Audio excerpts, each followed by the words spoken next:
Well, hello guys, hey surprise! This has got to be my last video before 2023, surely. But I'm having a few beers tonight and I'm upgrading my beer. I'm drinking Moretti, 330ml bottles, all chilled of course. And I've had quite a few at the moment, hey. Now the New Year's has already hit some countries already, but not here yet. So I haven't physically made it to 2023 yet. And I may not, you just never know. But having quite a few Morettis has activated a few of my brain cells, or killed them, I can't remember. But as us real men know, female brains are different than male brains. Not so much physically as mentally.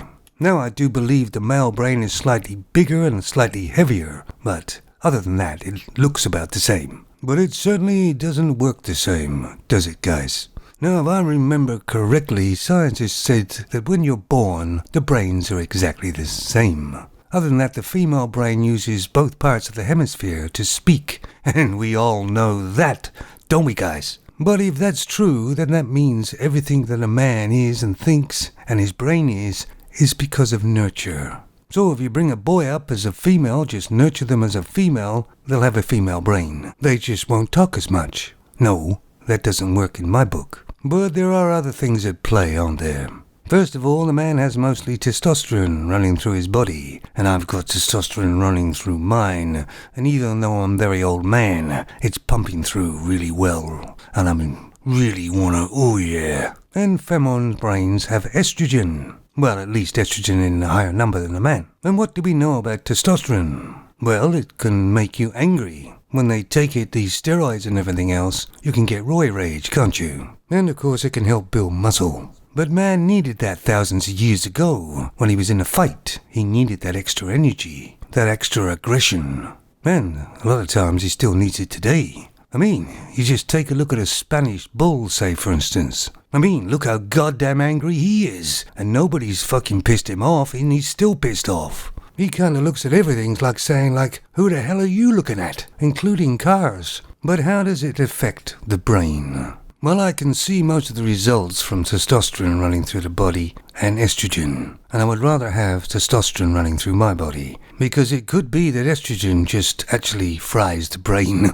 But here's a kind of a question. Are the brains hardwired from birth? And is it a combination of all these things, testosterone, estrogen, nurturing, which I think plays just a very small proportion? But there is also one other thing to consider too.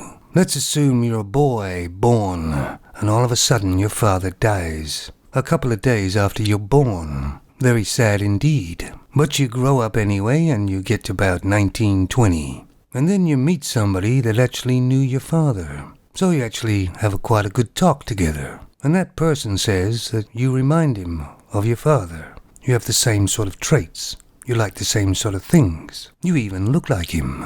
So I believe all these things in combination creates a man brain and a feminine brain. Well, and of course you guys out there having a few beers like you have, you're gonna tell me what you think, aren't you? I hope so. You know, wouldn't it be nice to be able to sort of get into a spaceship and fly to, say, Vulcan, where Spock came from? Because according to Spock, Vulcan femons are logical. And of course, Spock only has to do it every 7 years. So what about Vulcan femons? Do they only have a period every 7 years? Then here's another thought at the moment actually. If testosterone is supposed to make people kind of angry like men, and estrogen kind of makes you emotional, then why are all the modern femons so damn angry? Anyway, you guys, I hope you've had a few drinks tonight, and I'm continuing to drink. Boy, I know it's not good for you, but everything's not good for you nowadays. Remember, they said tomatoes were bad for you. Then they turned around and said they were good for you. You just can't tell anymore, can you? And if drinking is supposed to kill brain cells, well, I could do with killing quite a few so I don't have to think so damn much. I mean, if you take a look at it, does anybody remember the film The Lawnmower Man? No, he had quite an uneventful, nice life before he was made intelligent. That's when all his problems started. And look what happened to him.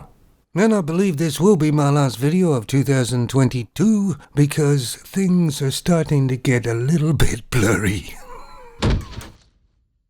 And I've fallen off my chair. Take it easy, guys.